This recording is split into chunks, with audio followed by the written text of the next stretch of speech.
Hello everybody, thank you for joining me in our most current webinar on Are You Affected by SAD? Today's talking points are what is Seasonal Affective Disorder or SAD, S-A-D, what causes SAD and what are the symptoms, who is affected by it, and here I'm going to just give you a few strong statistics. What therapies are currently being used and what kind of natural treatment options you have, and that comes with very specific dosage recommendations. So let's get to it. Seasonal affective disorder, SAD, is a type of depression that is related to the changes in seasons. It's practically a clinical subtype of major depression. Unique about it is that it begins and ends about the same time each year. Symptoms usually start in the fall, when daytime hours shorten and continue into the winter months, and then go into remission come spring, and actually days become longer.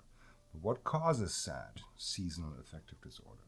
Number one cause is your inner clock, your circadian rhythm, and changes within. Circadian rhythm can be affected by the changes in light and darkness at the beginning of winter, but also by shift work, jet lag, and or major stress, which kind of is usually omnipresent anyways, especially in these pandemic times. The reduction of daylight hours during the shorter winter months may be a strong contributing factor to seasonal affective disorder. Number two is our serotonin levels in the brain. Our own production of serotonin, which is a feel-good brain chemical or a neurotransmitter, is reduced when the overall exposure to sunlight goes down come fall. And this can also trigger depression. Number three on the list is melatonin. Our body, our brains, produce melatonin in response to increasing darkness come fall, technically to prepare for sleep, but way too early in the day. It causes us technically the loss of energy. And there's clear research suggesting that a melatonin imbalance may be a contributing factor in SAD. But there's many individuals suffering from SAD that also deal with severe disturbances in sleep patterns. They either don't sleep through the night, they have troubles falling asleep or staying asleep. And for those, it would still be beneficial to use melatonin at bedtime, at a certain time before bedtime, to kind of recreate a better circadian rhythm, a better, deeper sleep pattern, and with that then subsequently help with improvement of SAD symptoms. Light therapy in the morning hours, in the morning, would be the tool to then kind of counteract nighttime melatonin levels, and we're going to be talking about that in just a minute. Final factor causing SAD, vitamin D levels in our blood. When you kind of go through the current research, there's actually a mixed bag of results with vitamin D results in seasonal affective disorder. But most studies have very significant limitations. Number one, in regards to low number of participants, or that simply much too low doses of vitamin D were used within the trials. And especially if you have a trial group of participants that start out already severely deficient in vitamin D, then low dose vitamin D usage during these trials will not show significant results or adequate results. When it comes to the common or most common symptoms of SAD, I took the list from the Mayo Clinic's website. Number one, feeling depressed most of the day and almost every day. People lose interest in activities that they once enjoyed. Generally, they have low energy. People have problems with sleep, and that includes oversleeping, which would be an indication that there is too much melatonin floating around. Changes in appetite or weight, specific cravings for high carbohydrate foods, general feeling of sluggishness and or being agitated, and also difficulty concentrating, brain fog is on this list. And who's affected by SAD? And here's a handful of statistics. According to the Canadian Mental Health Association, 2.2 to 3% of Canadians will experience SAD in their lifetime. I find this to be heavily underreported. I believe that not everybody dealing with SAD actually will be reported in this statistic. 10% of all cases of depression in Canada are attributed to SAD. What I find very interesting or very significant, women are 9 times more likely to be diagnosed than men. Furthermore, women primarily get SAD symptoms in their 20s and 30s, and the average risk declines above the age of 50. Also, people living in the northern and southern hemisphere of our globe are much more likely to experience SAD symptoms than those living closer to the equator. The amount of daylight you receive changes as you move north or south, and this can be directly connected to SAD. When it comes to treatment options, number one is light box therapy. 60 to 80% of SAD patients experience improvement of symptoms. This light is quite special. It provides 10,000 lux output. That's the equivalent to 10,000 candles burning in front of you. It should be used in the morning to kind of break this melatonin cycle and give you serotonin to kind of brace for the day. Can be used at home or at work. You sit about 2 meters away from the light source, and general recommendations are to spend 20 to 90 minutes in front of this light. The light practically mimics sunlight, and it should be used during the winter season. It encourages the brain to make less melatonin. It practically tells the body it's daytime now, wake up, get ready, and get going. It also encourages the brain to release serotonin, which is our feel-good neurotransmitter. Also, since all damaging UV light has been filtered out, it is not harmful to the skin at all, not to be compared with any kind of tanning light or even or other devices. Also, very important treatment option is exercise. Also, again, early in the day is preferable, not directly before bedtime. As a hockey parent myself, I know how people feel when they get off the ice at 10 p.m. They're so revved up by the exercise that they have a hard time finding restful or relaxation for at least another hour or two.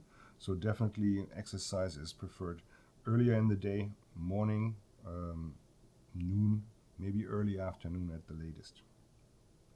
Obviously, you should try and exercise outdoors as much as possible during the winter. You can also, you don't have to go to the gym and exercise. You can actually incorporate exercise into your day. Take more stairs instead of elevators. If possible, bicycle to work. Even if your commute is too long, drop a bicycle somewhere halfway and drive the rest on the bike. Pumping grocery bags on your way to the car, on your way home, is another way to really kind of engage muscle pump and circulation. Find ways to stay active daily. Exercise releases endorphins. Those are true feel-good brain chemicals that can reduce pain, improve sleep, and that in turn reduces stress and improves mood. I just briefly talked about the muscle pump. By engaging muscles in the extremities, you're actually pumping blood and lymph back into the big body circulation. You're improving circulation. And with that, you allow your peripheral tissues to cleanse and get rid of toxins. Exercise, for that reason, is practically a basic form of detox. As said before, best times to exercise is morning to early afternoon. And one good news is that there's a study showing that even just a 10-minute brisk walk can be just as good as a 45-minute workout. Keyword here is brisk. Taking your pooch for a stroll for 10 minutes is not really exercise. You gotta walk like you mean it.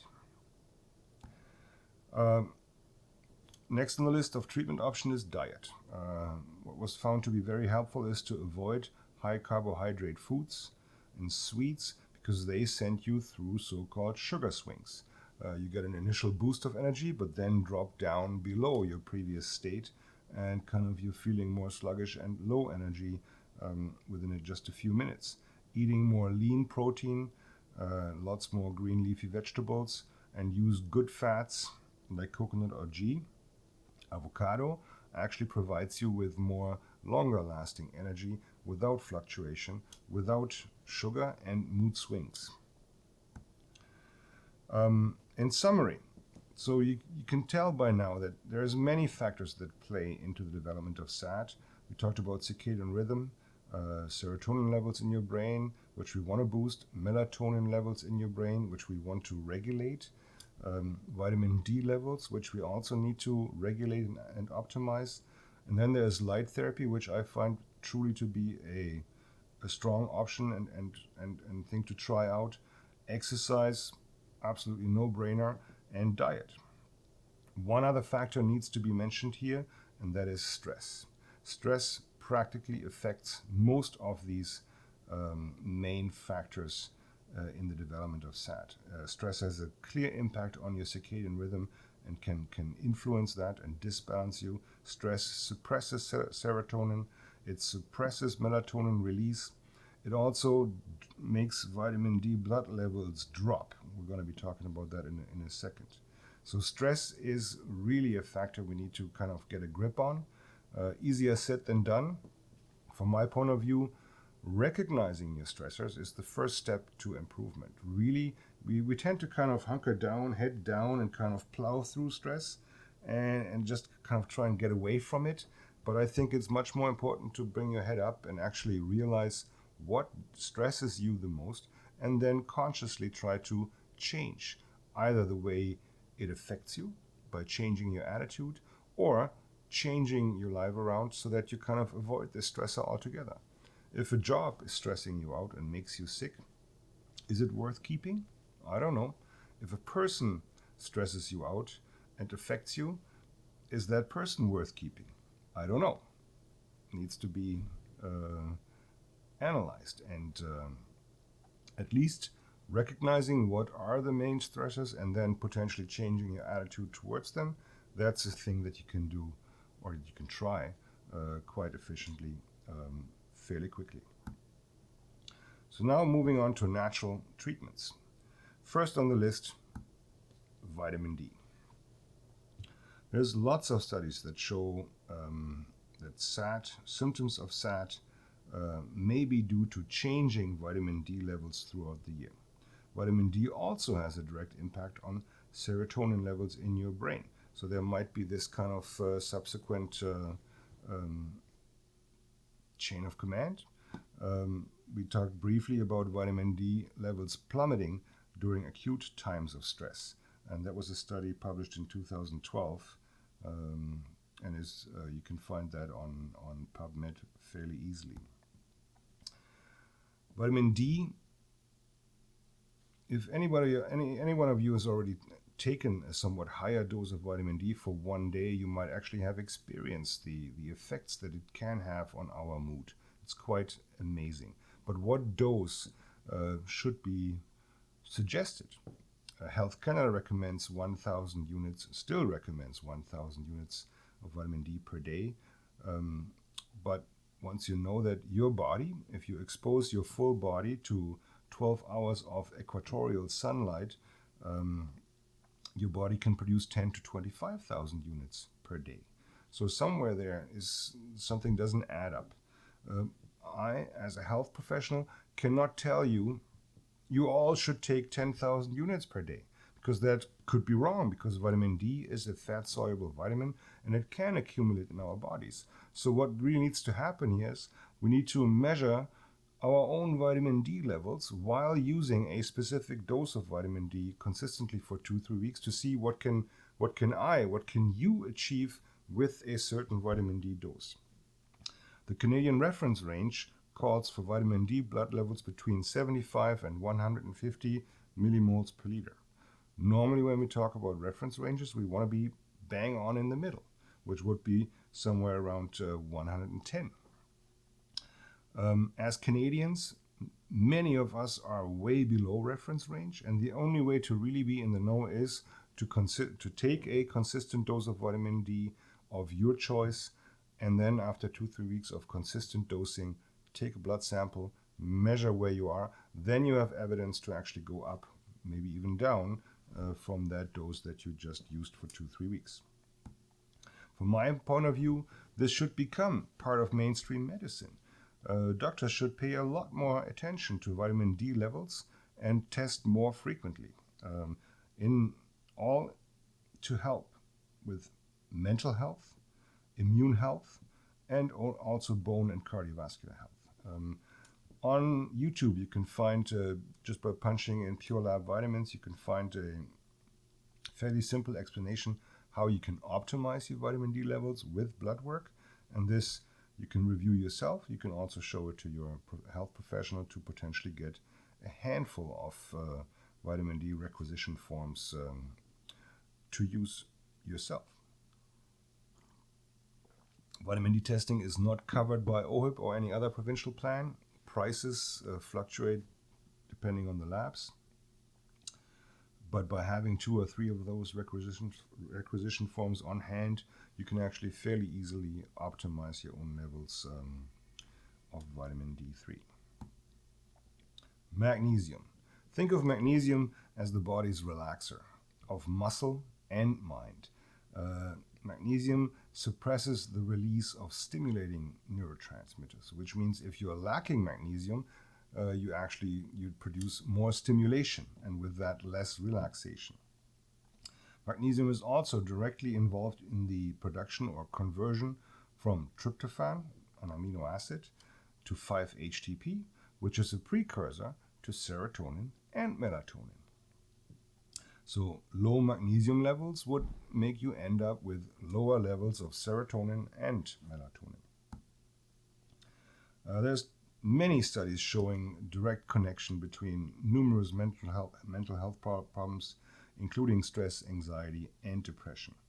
Magnesium is our calming, relaxing mineral, counteragent to calcium, which is our contractor and stressor. By itself, it can already regulate our nervous system and may help us cope with stress. L-glycine is an amino acid that also has inhibiting, calming properties on our nervous system. Some even use it as a remedy to control panic attacks. So if you put magnesium and L-glycine together, you get magnesium glycinate. This is why this product is so efficient in relaxing us and helping us stay calm and stay stressable. When it comes to magnesium dosing, Health Canada also regulates the dose that I can put on a certain product, depending on recommended daily amounts. The RDA for magnesium lies between 420 and 450 milligrams per day. With 3 capsules of my product, you're getting 495 milligrams per day. So you have a little bit of extra there already. So in order to provide your recommended daily amount and also replenish your potentially deficient system, many of us need more magnesium just in the beginning to provide RDA plus some amount per day to replenish deeper tissues. That's when you see real therapeutic turnarounds. Next on the list, for those that suffer from sleep disturbances, frequent waking throughout the night, problems falling asleep, problems staying asleep. For those, using a melatonin product at bedtime might help improve or change into a better sleep cycle. With that, you get more rest. With that, you are much more energized and more stressable the next day, and you can slowly kind of work yourself out of a dark hole. So for those with disturbed sleep patterns, why not use melatonin before bedtime? Melatonin makes us feel less alert. Sleep becomes more inviting. I always compare melatonin to a big old Chinese gong, a brass gong. And by using a good dose of melatonin, it's like, bong, it's bedtime now. Every cell in the body gets the information, it's nighttime now. Magnesium and melatonin work together. There's some true synergies here. And as discussed before, magnesium helps in the production of melatonin as well. It's also, that's a very common question, melatonin is safe to take long term. There have been at least 2 long-term studies I know of where no ill effects have been reported, even when using it for, I think one study went over 2 years, the other over 5. You're getting, with one of my capsules, 3 milligrams of melatonin per capsule, and you can use one, as per label, 1 to 3 capsules at bedtime directly, or maybe even 60 to 90 minutes before, depending on what kind of problem you're facing. For somebody that has problems falling asleep, you would take it a little bit earlier so that you have full blood levels present when you're actually switching your light off, so that you're much more likely to fall asleep right then. Once you're asleep, you're sleeping through. Perfect. For those that have problems staying asleep, it's better to take it as late as possible, practically at lights out. This way, you have no trouble falling asleep anyways, but then with the present blood levels of melatonin later during the night, you might sleep through that and actually get a good 5, 6, 7 hour nighttime or sleep pattern established. If sleep disturbances have been present for some time, I think it's important to try to train your system back into a better sleep cycle. And for those individuals, I would recommend to take a higher dose of melatonin consistently for at least 4 weeks straight. No matter what the symptoms or the outcome is initially, the goal is to end up with a somewhat better sleep cycle with the help of recurring higher dose melatonin for at least a month. And after this time frame, once you kind of found that, no, I'm sleeping a good 1 or 2 hours more now, I also experience maybe even deeper sleep, I dream a little bit more, then you kind of find your maintenance dose thereafter to just stay that way, together with the lifestyle changes we discussed, including exercise, potential light therapy in the morning. And you can also look up the term sleep hygiene online, where there's a few measures you can do to also improve your sleeping habits and patterns with just a few simple measures. Next on the list is B vitamins. Stress depletes us of B vitamins. Plus, our diet truly contains less and less. B vitamins are water soluble and flush through us very quickly. A regular B complex only works for about 60 to 90 minutes. B vitamins energize us. More energy means more motivation for exercise, for the good things in life. Going for a walk when the sun shines and actually sucking up the light.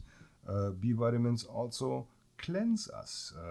More Bs mean we detox better, because many of our detox mechanisms require B vitamins as cofactors, so that then toxins or waste molecules can be excreted better. B vitamins also clear the fog. They clear the brain. You get more focus with that, less stress, more quality of life, I think even more happiness. Bs are really a powerful tool to energize your day and make the day better.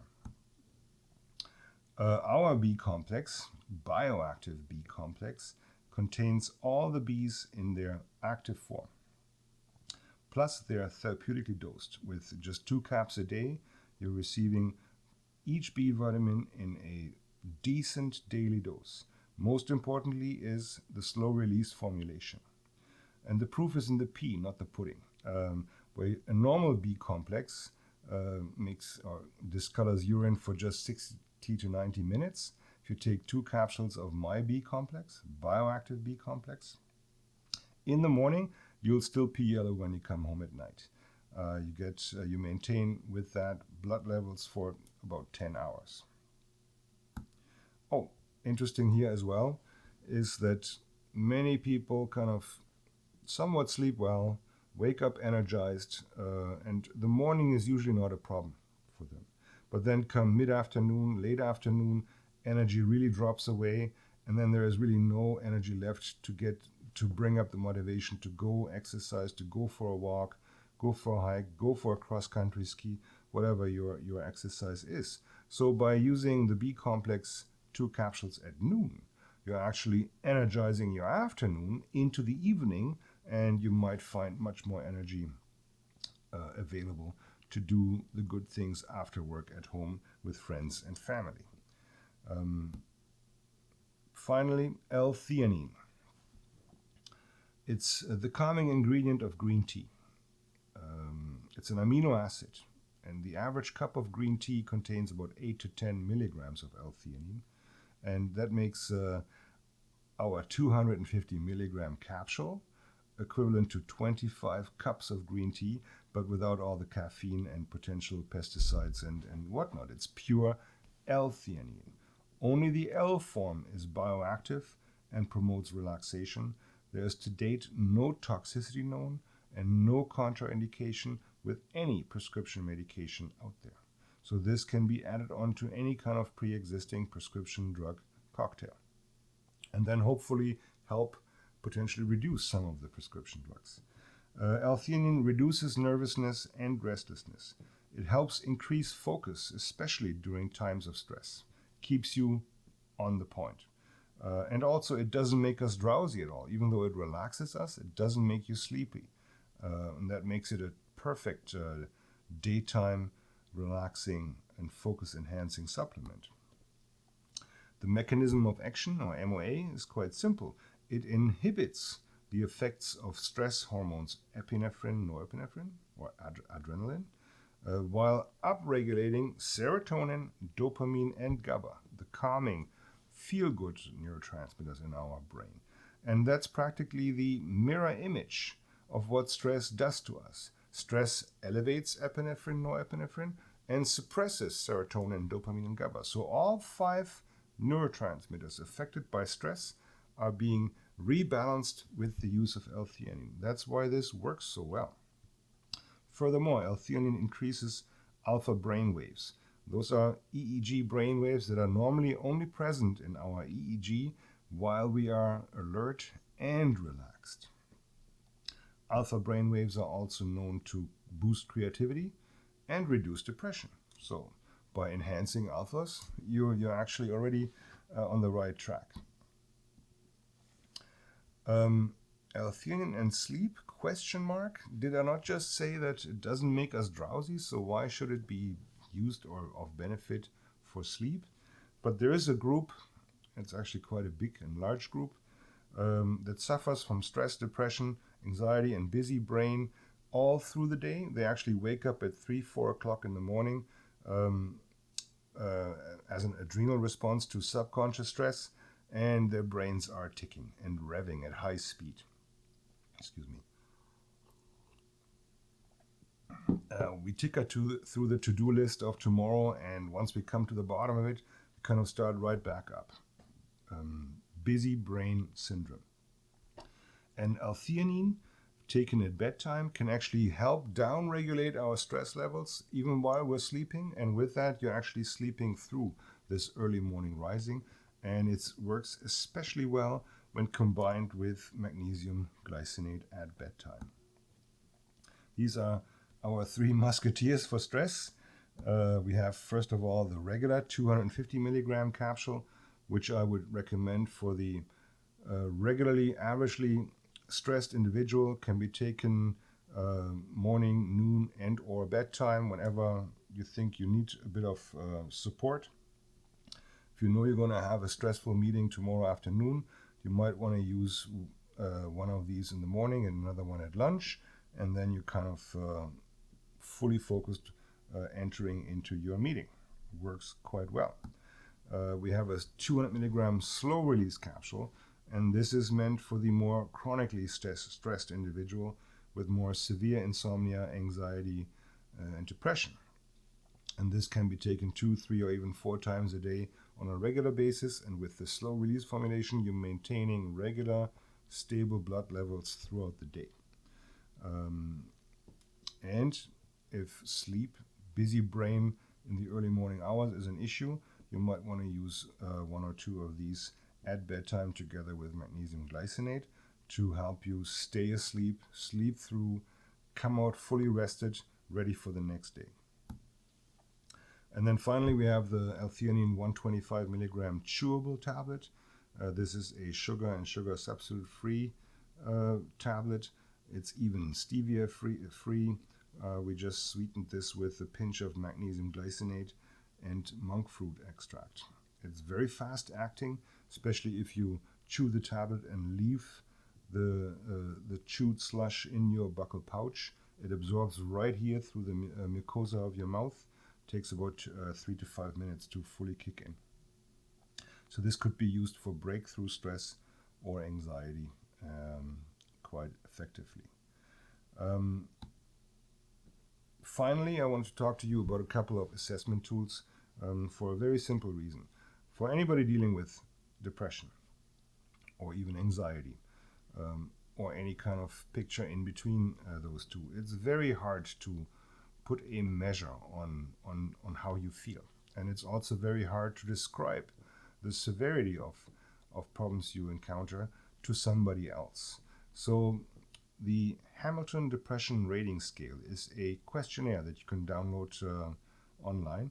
All you got to do is just Google either HAM-D or the Hamilton Depression Rating Scale. Pops right up. It's a downloadable PDF. You save it to your computer, print one out, and the first 17 questions will provide you with a rating of the level of depression you're dealing with. It's very simple. You're answering these questions to the best of your knowledge, depending how you feel, and your answer then receives a number score. You add up all your scores in the end, and depending on the outcome, you can actually see whether your condition currently is mild, moderate, or severe.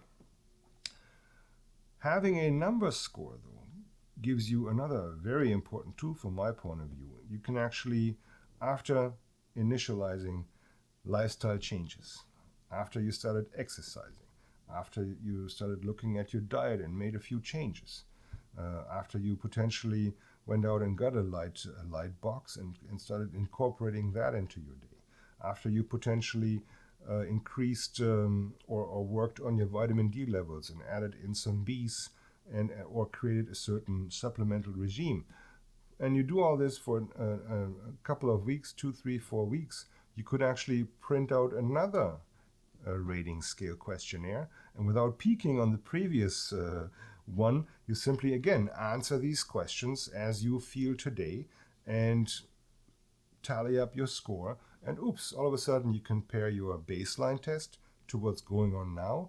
And I'm very sure that if you make changes to your daily life, your diet, and potentially add a handful of helpful supplements, you will see your numbers score drop. And this then gives you knowledge, and it actually helps you stay compliant with these changes because you're actually seeing that you're doing better. Maybe you're working out a little bit more after that, and kind of, again, improve further with these tools that you have on hand now. And that can be very, very powerful.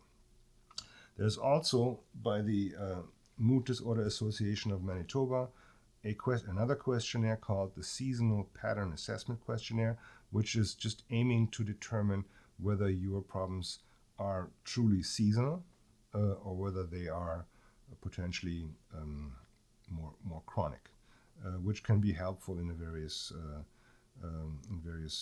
situations as well. First of all, to find out whether there is a seasonal component to your depression or not.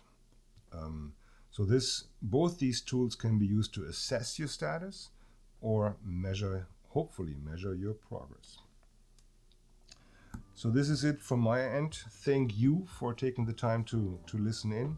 Thanks to all the stores that support us so amazingly. They're all listed here.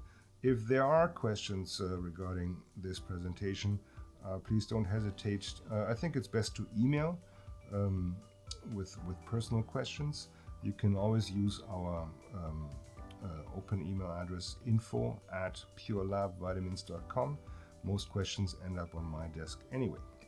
I hope this was of value, of help to you, and see you next time. Thank you.